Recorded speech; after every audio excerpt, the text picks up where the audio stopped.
Tiniyak ng pamahalaan ang proteksyon sa mga Pinoy seafarer laban sa mga kumpanya na sa pilitan silang pinaglalayag sa mga armed conflict area. Yan ang ulat ni Elijah Canlas. Personal na tutungo sa Romania ngayong darating na Lunes si Migrant Workers Secretary Hans Leo Kakdak para alamin ang kalagayan ng mga Pilipinong seafarers na apektado ng mga pag-atake sa Northern Black Sea. Makakasama ni Kakdak si OWA Administrator Patricia Yvonne Kaunan at isang augmentation team na nakatutok sa pagtulong at pakikipag-ugnayan sa mga nailigtas na tripulante.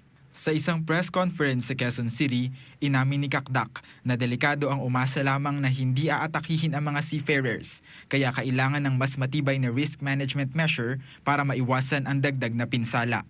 We cannot place ourselves in the hands of the attackers. We cannot place our seafarers' fate in the hands of doon sa mga nag-a-attack at tayo aasa na hindi sila atakihin. That is too much risk. So this is a risk management measure on our side to prevent further losses. Bukod sa pagbisita sa mga nailigtas na seafarers, pupuntahan din ng DMW team ang lugar kung saan nakalagak ang labi ng isang nasawing Pinoy para asikasuhin ang repatriation nito pauwi sa Pilipinas.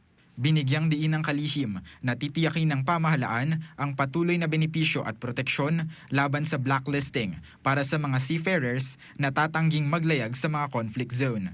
And if you exercise the right to refuse sailing, you are entitled to 2 months' wages, free repatriation, number 2, and lastly, non-discrimination for future voyages. At meron na pong nag-exercise ng right na yan at hindi po sila na blacklist. This is an assurance from us sa ating mga tripulante.